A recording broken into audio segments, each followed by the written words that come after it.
نواسہ رسول کی شہادت کے بعد اولاد رسول کو قید کیا گیا۔ نبی کی بیٹیوں کو بے پردہ کر کے کوفہ و شام کی طرف لے جایا گیا۔ آگے آگے یزیدی فوج ناچتی ہوئی جا رہی ہے، پیچھے پیچھے رسول اللہ کی بیٹیاں نواسیاں قید ہو کے بے وارث ہو کے چل رہی ہیں۔ یزیدی فوج کے ہاتھ میں تمام شہیدوں کے کٹے ہوئے سر تھے، اور وہاں بغیر سر کے زمین کربلا میں لاشیں بکھری ہوئی تھیں۔ تاریخ بتاتی ہے کہ بغیر کفن و دفن کے 3 دن رسول اللہ کے خاندان کی لاشیں زمین کربلا پہ بکھری ہوئی تھیں۔ 13 محرم 61 ہجری کو جب آس پاس کے لوگوں نے یہ معلوم کیا کہ فوج کا پہرا کم ہو گیا ہے، چلو نہر فرات سے پانی بھر کے آتے ہیں۔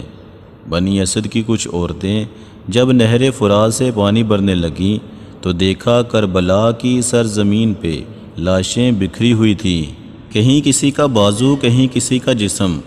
انہوں نے جب اس عالم کو دیکھا تو روتے روتے اپنے مردوں کے پاس گئیں اور کہنے لگیں، اے رسول اللہ کا کلمہ پڑھنے والو، زمین کربلا پہ رسول اللہ کا خاندان تھا، یزید کی فوج نے ان کو قتل کر دیا، ان کی لاشیں بکھری ہوئی ہیں، ان کے خیام جلے ہوئے ہیں، آؤ ان غریبوں کو تدفین کرتے ہیں۔ ان کے مردوں نے کہا، پاگل ہو گیا، ان کو یزید نے قتل کیا ہے، ہم انہیں تدفین کریں گے تو کہیں یزید ہمارا بھی دشمن نہ بن جائے، چھوڑ دو، کوئی نہ کوئی آئے گا تدفین کر دے گا۔ ان عورتوں نے کہا، تعجب ہے، تم اپنے آپ کو مسلمان کہلواتے ہو اور رسول اللہ کا کلمہ بھی پڑھتے ہو، اور ان کے نواسے بیٹوں کے لیے یہ مودت رکھتے ہو۔ کیا کہا تھا رسول اللہ نے کہ میں اجر رسالت کچھ نہیں مانگتا سوائے اس کے کہ میری آل سے محبت کرو، مودت کرو، اگر تم نہیں جاتے نہ جاؤ، ہم جائیں گے رسول اللہ کے نواسے کو تدفین کرنے۔ بات جب یہاں تک پہنچی تو ان مردوں میں کچھ کی غیرت جاگ گئی، وہ ان عورتوں کے ساتھ زمین کربلا پہ آ پہنچے۔ جب وہ لوگ کربلا پہنچے تو کیا دیکھا، کسی کے تن پہ سر نہیں، کس کو کس طرح تدفین کریں۔ انہوں نے سوچا ایک بڑی سی قبر بناتے ہیں اور سب لاشوں کو اس میں دفن کر دیتے ہیں۔ وہ قبر کھود ہی رہے تھے کہ اتنی دیر میں مجھ سے ایک گھوڑا سوار آیا۔ انہوں نے سمجھا شاید کوئی سپاہی ہے، وہ پوچھنے لگے، کون ہو تم؟ وہ گھوڑا سوار رو کے کہنے لگا، میں رسول اللہ کے نواسے کا بیٹا علی زین العابدین ہوں۔ اس جوان کو دیکھ کے سب کی آنکھیں بھر آئیں۔ امام زین العابدین علیہ السلام نے رسول اللہ کی عبا بچھائی اور زمین کربلا سے امام حسین علیہ السلام کی لاش کو چننا شروع کیا۔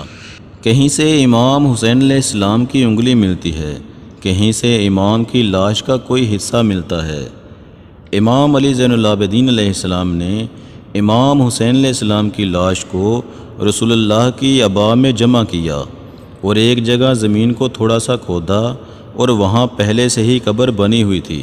امام زین العابدین علیہ السلام امام حسین علیہ السلام کو اس قبر میں تدفین کرتے ہیں اور ان کے ساتھ اپنے بھائی علی اکبر اور علی اصغر کو بھی تدفین کرتے ہیں۔ ایک قبر بنا دیتے ہیں اور وہاں جہاں ان لوگوں نے بڑی سی قبر بنائی تھی وہاں دوسری لاشوں کو تدفین کرتے ہیں، اور اس جگہ کو آج بھی گنج شہداء کہا جاتا ہے جہاں سب کی لاشیں ایک ساتھ دفن ہیں۔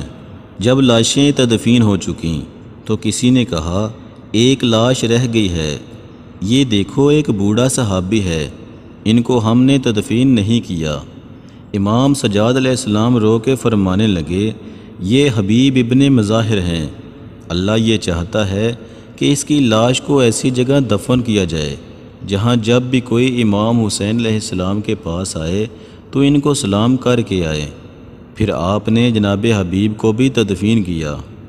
سب جانے لگے تو امام سجاد علیہ السلام نے کہا، رکو، ایک لاش رہ گئی۔ لوگوں نے کہا، ابھی تو کچھ نظر نہیں آتا۔ امام سجاد علیہ السلام نے فرمایا، آؤ نہر فرات کی طرف۔ جیسے ہی جانے لگے ایک بازو نظر آیا اور تھوڑا سا آگے بڑھے دوسرا بازو نظر آیا۔ بس تھوڑا آگے ہی چلنا تھا کہ جناب عباس علمدار علیہ السلام کی لاش نظر آئی۔ جناب غازی عباس علیہ السلام کو اسی جگہ تدفین کر دیا گیا جہاں وہ گھوڑے کی زین سے زمین پہ آئے تھے۔